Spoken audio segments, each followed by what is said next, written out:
Hello అండి, అందరికీ నమస్కారం. ఈనాటి కథలకి స్వాగతం. ఈరోజు మనం చెప్పుకోబోయే చందమామ కథ పోలిశెట్టి. అనగా అనగా ఓ ఊరు. ఆ ఊళ్ళో పోలిశెట్టి అని ఓ కోమటి ఉండేవాడు. పోలిశెట్టి ఎంతో సంపాదించాడు, ఎంతో ఖర్చు చేశాడు కూడాను. అయినా పోలిశెట్టి దగ్గర చాలా డబ్బుండేది. ఎందుకంటే పోలిశెట్టి పెళ్లి చేసుకోలేదు. పెళ్ళాము, పిల్లలు, సంసారము లేక అతనికి వచ్చే ఆదాయం అంతా మిగులుగానే ఉండేది. అందుచేత చాలా డబ్బు నిలవేయగలిగాడు. కానీ ఆ సంగతి ఊళ్ళో ఎవరికీ తెలీదు. ఎందుచేతనంటే పోలిశెట్టి ఓ పాడుబడిపోయిన పూరి గుడిసెలో నివసించేవాడు. కట్టుకోవడానికి ఎప్పుడూ పాతవైపోయిన చిరిగిపోయిన బట్టలు వేసుకుని తిరిగేవాడు. చూడటానికి చాలా పేదవాడిలా కనిపించేవాడు. అందుచేత పోలిశెట్టి చాలా డబ్బు వెనకేసిన సంగతి ఊరి వాళ్ళెవరూ గ్రహించలేకపోయారు. పోలిశెట్టి ఇల్లు ఓ పూరి గుడిసె అని మనం చెప్పుకున్నాం కదా. ఓనాడు గాలివాన వచ్చి గుడిసె కప్పు కాస్త ఎగిరిపోయింది, గోడ కాస్త కూలి పడిపోయింది.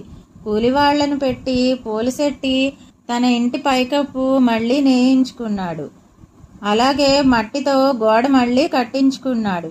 శెట్టి దగ్గర చాలా డబ్బు నిలవున్న సంగతి ఊరి వాళ్ళెవరూ ఊహించలేకపోయారు. గాని దొంగలు మాత్రం ఇట్టే పసిగట్టేశారు. ఈ పోలిశెట్టి చాలా డబ్బు దాచి ఉండకపోతే కూలిపోగానే ఇంటి పైకప్పు, ఇంటి గోడ మళ్ళీ ఎలా కట్టించి ఉంటాడు? అంటే అతని దగ్గర చాలా డబ్బు నిలవుందన్నమాట. అదే ఆ పాత ఇంటిలోనే ఆ మూల ఈ మూల దాచి ఉంటాడు. మనం పోలిశెట్టి ఇంటికి కన్నానికి వెళ్దాం అని అనుకున్నారు దొంగలు. కొత్త గోడ ఉసులు చూసుకుని అర్ధరాత్రి వేళ గోడకు కన్నం వేశారు. ఒక దొంగ కన్నంలో నుంచి లోపల జొరబడుతూ ఉండగా కొత్త గోడ కదూ, పచ్చి ఆరక మెత్తగా ఉండి కూలి పడిపోయింది. కన్నంలో దొంగ ఊపిరాడక అక్కడికక్కడే కిచుక్కుమని చచ్చాడు. మిగిలిన దొంగలు పిక్కబలం చూపించారు. ఇదిలా ఉండగా ఆ ఊరికి ఒక మూర్ఖుడైన మహారాజు ఉండేవాడు. ఆ రాజు మహా తిక్క మనిషి. ప్రజలను చిన్న చిన్న విషయాలకే హింసించేవాడు. అర్థం పర్థం లేని విచారణలు, తీర్పులతో ప్రజలను నానా బాధలకు గురి చేసేవాడు. సొంత తెలివితేటలు లేక ఎవరేది చెబితే అది నమ్మేసేవాడు. చెప్పుడు మాటలు విని ప్రజలను శిక్షించేవాడు.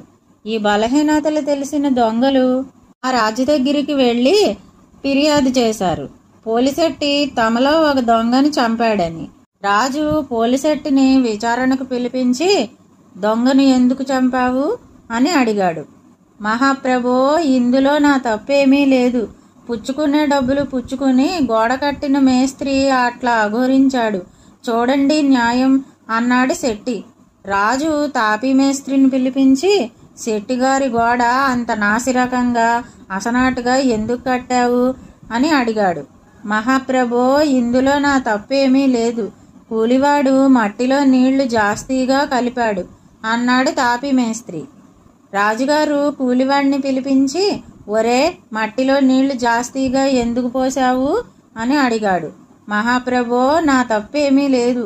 కుమ్మరివాడు కడవమూతి పెద్దదిగా చేశాడు అన్నాడు కూలివాడు. రాజుగారు కుమ్మరివాడిని పిలిపించి, కుమ్మరివాడా, కడవమూతి పెద్దదిగా ఎందుకు చేశావు అని అడిగాడు. మహాప్రభో, నా తప్పేమీ లేదు. నేను కడవ చేసే సమయానికి నాట్యగత్తె ఆ పక్కగా వెళ్ళింది అన్నాడు కుమ్మరివాడు. రాజుగారు నాట్యగత్తెని పిలిపించి, నాట్యగత్తె, కుమ్మరివాడి ఇంటి మీదుగా ఎందుకు వెళ్ళావు అని అడిగాడు. మహాప్రభో, నా తప్పేమీ లేదు. కంసాలి నా నగ ఇవ్వటం ఆలస్యం చేస్తే అందుకు వెళ్ళవలసి వచ్చింది అన్నది నాట్యగత్తె. రాజు కంసాలిని పిలిపించి, కంసాలి, నాట్యగత్తె నగ ఎందుకు త్వరగా ఇవ్వలేదు అని అడిగాడు. మహాప్రభో, ఇందులో నా తప్పేమీ లేదు. కోమటి నాకు బంగారం ఇవ్వలేదు అన్నాడు. రాజుగారు కోమటిని కంసాలికి బంగారం ఎందుకు ఇవ్వలేదు అని అడిగాడు. ఇలా కథ అంతా తిరిగి మన పోలిశెట్టి దగ్గరికే వచ్చింది. పోలిశెట్టికి ఏమి చెప్పడానికి పాలుపోక నీళ్లు నమిలాడు. కోమటే దొంగ చావుకు కారణమని అనుకుని కోమటిని ఉరితీయమని ఆజ్ఞాపించాడు ఆ మూర్ఖపు మహారాజు.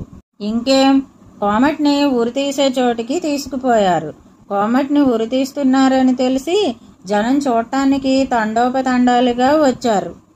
అందరికీ మనసులో బాధగా ఉన్నా, ఉరిదండను ఎలాగైనా తప్పించాలని ఉన్నా ఆ మూర్ఖపు మహారాజుకి భయపడి పైకి ఏమీ అనలేక ఊరుకున్నారు. రాజుగారు కూడా సపరివారంగా వినోదం చూడవచ్చాడు. తీరా పోలిశెట్టి మెడకు ఉచ్చు తగిలించబోయే సమయానికి జనంలో నుంచి ఓ కుర్రవాడు ముందుకు వచ్చి, ఆగండి ఆగండి, ఆ కోమటిని ఉరితీయద్దు, ఆయనకు బదులు నన్ను ఉరితీయండి అని అరిచాడు. ఇది విని మూర్ఖపు మహారాజు ఆశ్చర్యపోయి ఆ కుర్రవాడిని పిలిచి, నీకేం పోయే కాలం, పోలిశెట్టికి బదులు నువ్వెందుకు చేస్తానంటున్నావు అని అడిగాడు.